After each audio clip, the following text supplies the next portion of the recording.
بسم اللہ الرحمن الرحیم۔ السلام علیکم ناظرین۔ 3 ایسے بڑے گناہ جنہیں اللہ تعالیٰ کبھی معاف نہیں کرے گا۔ یہ 3 گناہ کبھی بھول کر بھی مت کر لینا ورنہ برباد ہو جاؤ گے۔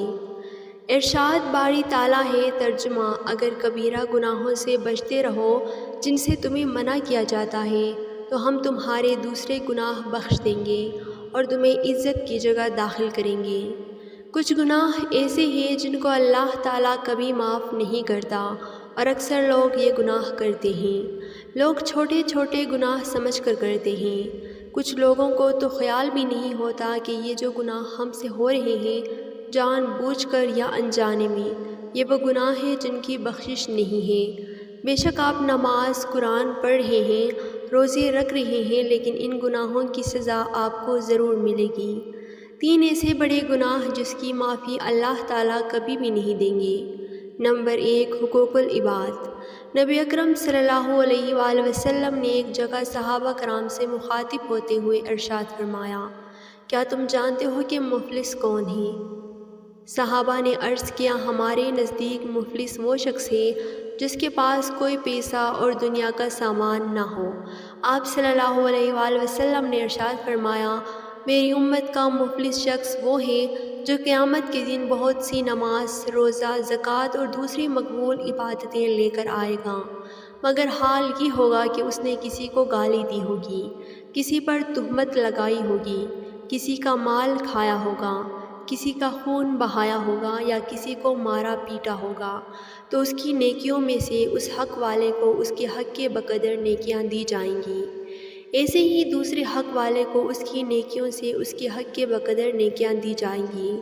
پھر اگر دوسروں کے حقوق چکائے جانے سے پہلے اس کی ساری نیکیاں ختم ہو جائیں گی تو ان حقوق کے بقدر حقدار اور مظلوم کے گناہ جو انہوں نے دنیا میں کیے ہوں گے ان سے لے کر اس شخص پر ڈال دیے جائیں گے اور پھر اس شخص کو دوزخ میں پھینک دیا جائے گا۔ یہ ہے امت مسلمہ کا مفلس کہ بہت ساری نیکیوں کے باوجود حقوق العباد میں کوتاہی کرنے کی وجہ سے جہنم میں ڈالا جائے گا۔ ناظرین، کچھ چیزیں ایسی ہوتی ہیں جن کا تعلق حقوق اللہ سے ہے، کچھ چیزیں ایسی ہیں جن کا تعلق حقوق العباد سے ہیں۔ حقوق العباد سے جن چیزوں کا تعلق ہے، اگر ان میں سے ہم نے کوئی غلطی کی، کوئی کوتاہی کی، کوئی گناہ کیا تو اللہ تعالیٰ ان کو معاف نہیں کرے گا۔ مثلاً کسی کا دل توڑنا، اور دل توڑنے کی کوئی ایسی خاص وجہ ہونی چاہیے، لیکن جس چیز سے شریعت نے منع کیا ہے کہ بلا وجہ کسی کا دل نہ دکھاؤ تو ایسی جگہ پر کسی کا دل دکھانے کی اجازت نہیں ہے۔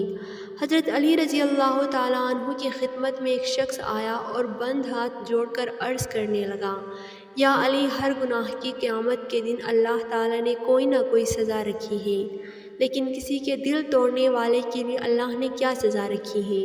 تو حضرت علی رضی اللہ تعالیٰ عنہ نے فرمایا، اے شخص، روز محشر اللہ جو سزا قتل کرنے والے کو دے گا وہی سزا کسی کے دل توڑنے والے کو دے گا۔ تو اس نے کہا، یا علی، قتل کرنا اور دل توڑنا ان دونوں کی سزا برابر کیوں ہے؟ بات جب یہاں تک پہنچی تو حضرت علی رضی اللہ تعالیٰ عنہ نے فرمایا، اے شخص، یاد رکھنا، کسی کو قتل کرنے سے انسان کا جسم مرتا ہے، کسی کا دل توڑنے سے انسان کی روح کو صدمہ پہنچتا ہے، نہ وہ مر سکتا ہے اور نہ ہی وہ جی سکتا ہے۔ تبھی اللہ تعالیٰ نے بروز محشر اس بدترین گناہ کی سزا یہ رکھی ہے کہ اس کی ساری نیکیاں ختم کر دی جائیں گی، اس کے مقدر میں دوزخ کو لکھ دیا جائے گا اور یہ کہا جائے گا کہ دنیاوی زندگی میں بدترین گناہ کسی کا دل توڑنا ہے۔ ہمیں اسلام کے مطابق زندگی گزارنی چاہیے، تو اگر کسی نے شرعی طور پر کسی کا دل دکھایا ہے، مثلاً کسی بیٹے نے اپنی ماں باپ کا دل دکھایا ہے، بھائی نے بھائی کا دل دکھایا ہے، پڑوسی کے سامنے اپنی مہنگی چیزوں کی نمائش کرنا، اس کے سامنے بڑی بڑی باتیں کرنا، تو وہ بندہ بہت سخت گناہ کا مرتکب ہوتا ہے۔ دیکھنے میں کتنی معمولی گناہ ہے، لیکن اگر کسی کا دل دکھا رہا ہے تو قیامت کے دن اس کا حساب دینا پڑے گا اور یہ اس کو بہت مہنگا پڑے گا۔ جب تک وہ بندہ اس کو معاف نہیں کرے گا، اللہ تعالیٰ اس بندے کو معاف نہیں کرے گا، کیونکہ اس کا تعلق حقوق العباد اور حقوق العباد کی معافی نہیں ہے۔ یہ چیزوں کا دکھاوا تکبر کی علامت ہے۔ مردوں کو ٹخنے کھولنے کا حکم کیوں دیا گیا؟ کیونکہ ٹخنے ڈھکتے ہو تو تکبر پیدا ہوتا ہے۔ آپ صلی اللہ علیہ وآلہ وسلم نے فرمایا جو تکبر کرے گا قیامت کے دن چونٹی بنا کر چلا جائے گا۔ اگر اللہ آپ کو کسی چیز سے نواز رہا ہے، 4 پیسے دے دیے، عزت دی، شہرت دی، تو یہ نہیں کہ آپ ایڑی مار کر چلنے لگو۔ نمبر 2، والدین کی نافرمانی کرنے والا۔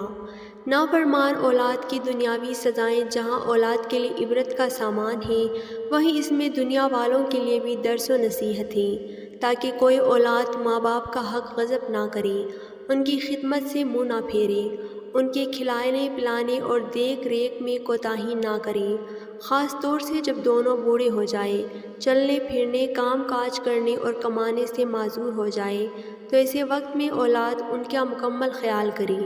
نمبر 3، شرک کرنے والا۔ آپ صلی اللہ علیہ وآلہ وسلم کی احادیث اور قرآن پاک سے واضح ہے، جو شرک کرے گا اللہ تعالیٰ نے اس کے اوپر جنت کو حرام کر دیا ہے، اس کا ٹھکانہ جہنم ہے، ایسے ظالموں کا کوئی مددگار نہیں ہے۔ بے شک اللہ تعالیٰ اس جرم کو نہ بخشے گا کہ اس کے ساتھ شریک کیا جائے، اس کے سوا جس کو چاہے بخش دے گا۔